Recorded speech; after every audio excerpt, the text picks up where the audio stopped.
Dr. Shabir, welcome to Let the Quran Speak. It's my pleasure to be on. We're in the days of Hajj, and many people are not able to participate in Hajj this year due to COVID, but it's still useful to talk about Hajj. And in particular, I want to talk about the rituals of Hajj and what is the purpose behind them? Because there are many rituals, many things that Muslims are required to do in Hajj.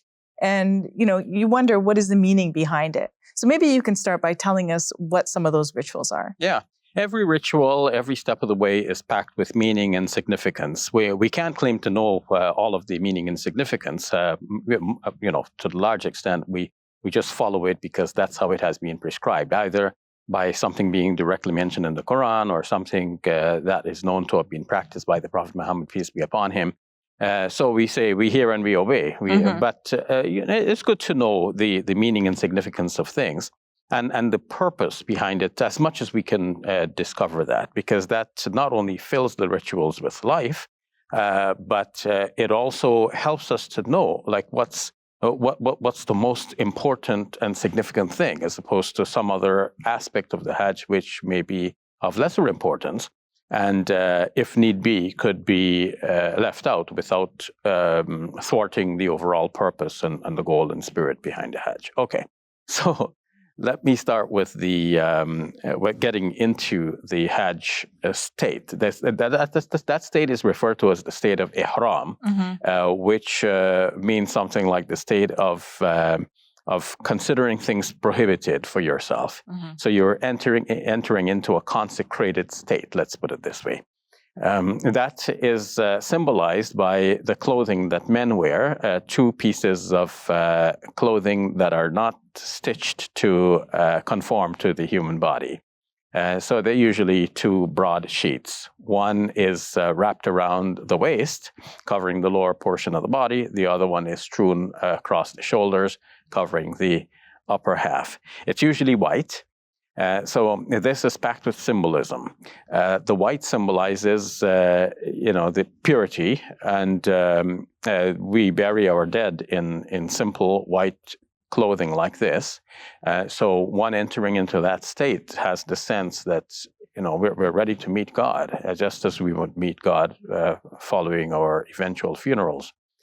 Women are allowed to wear any clothing, and also of any color during that state. But it is a state that is the consecrated state rather than the clothing itself. So for both men and women, certain things that normally would have been prohibited and harmless that would have been permitted and harmless are now prohibited in this state. For example, plucking a hair or paring a nail. Even though paring the nails are, usually that's recommended as part of our sunnah, part of Muslim custom. It is a good thing for which we get reward. But in this state, we are refraining from all of this. So what's the point of it all? The point of it all is to say that we are in this consecrated state where we are so attached to God that we're not going to pay attention to even these little niceties like, decorum and all of that. So that gives us more time to worship, but also a greater focus on worship and on communion with God. So from the very beginning, there's something that's symbolic and it has meaning to it. Dr. Shabir, what about let's say going around the Kaaba a certain amount of times, and the other rituals of Hajj that we think about?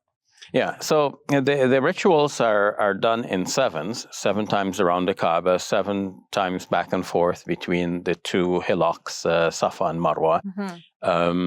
7 pebbles are thrown at each of the jamras, or the pillars that are placed there to give Muslims a chance to vent their anger at the Satan. So what's the significance of the 7? Yeah, so that is not entirely clear, though the Quran says, وَلَقَدْ آتَيْنَاكَ سَبْعًا مِنَ الْمَثَانِي وَالْقُرْآنَ الْعَظِيمِ. We have given you 7 of the oft-repeated things and the grand Quran. So 7 seems to have some significance in the Quran. And we know that, there are 7 days in the week. So there seems to be something about 7, and God knows the secret behind that. But I just noted in passing that there is this repetition of 7.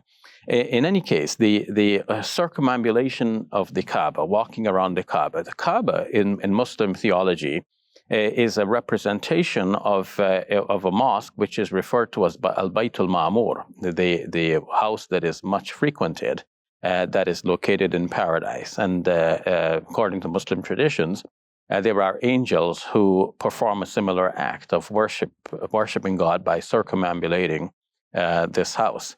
Now, God doesn't live in a house. God is greater, as the Prophet Solomon is noted to have said in the Book of Kings in the Bible.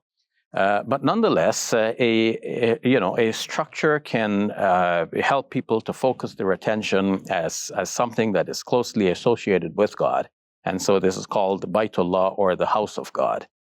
By walking around this house, Muslims are, in a way, symbolizing their dependence on God and their continual attachment with God. They're coming to the door of the Kaaba, and one might say, God, I'm at your door. Please don't turn me away empty-handed. I came as a beggar to you. So this is the whole idea of the circumambulation. It is a ritual that brings one close in relation to the angels in heaven, and also ultimately with God. Mm-hmm. You mentioned the walking between the hills, the hillocks you called it. Yes. Of Safa and Marwa. And that reminds me of the story of Hagar and how she was running and walking between those two, trying to look for sustenance for her son. Yes. I deliberately said hillocks because, they're not huge hills. And Dan Gibson, who we had some chance to discuss previously regarding his theory about Mecca and Petra and all of that, he says that he talked to pilgrims, and pilgrims are disappointed because they go there and they look for mountains and they don't see mountains. Of course, there are mountains in the area. The area is mountainous.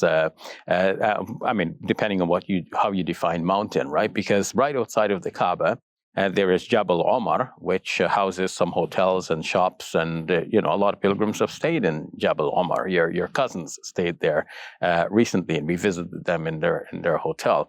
In fact, your mom and I stayed on Jabal Omar a couple of years ago when we performed the Umrah, the lesser pilgrimage, and then it was a short walk down the hill to the sacred mosque.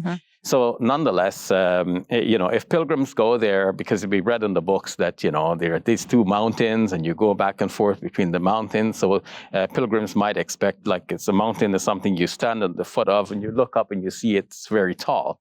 And maybe it's true that some pilgrims get disappointed when they don't see the mountains because they have an image from reading the books, and then it's not, what's on the ground does not actually fit the image. So it's almost like you're talking to the person on the phone, and you have an impression of how this person is. Like sometimes you might imagine the person to be slim or fat or something like this, just from their voices. Yes. And then when you actually meet them, they look different. So you read in the books that guide you to perform the Hajj, and that, there are two mountains, and you go there and you find that they're not mountains.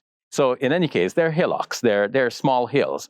And Dan Gibson is trying to say, well, this description of Mecca does not actually fit the current Mecca. It must have been somewhere else. Nonetheless, we've shown that theory is incorrect.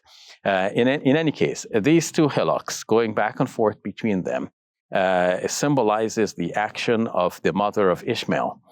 Ishmael, according to the Bible, the book of Genesis, was cast out with his mom into the desert region. They went and settled in the wilderness of Paran. And the Islamic tradition picks up from that and says that where they came was actually Mecca, where there was no sign of life, there was no water. She used up whatever water supply she had. Even her teats ran, were milk dry. And eventually she was looking for water from, wherever she might find them. So she went up the one hillock looking to see if perhaps she might see some passing caravan, somebody who might provide water for her child. There was nobody in sight. She went to the other one. Still no one in sight. She went back and forth 7 times, according to tradition, until the angel Gabriel struck the ground with his wing, and water gushed forth from what is now referred to as the well of Zamzam, from which place pilgrims drink, and they also bring back water to share with their families and friends. We'll leave it at that. Thank you for your time, Dr. You're Shabir. welcome. If you enjoyed this video, click like and subscribe. And please donate to support our work at QuranSpeaks.com.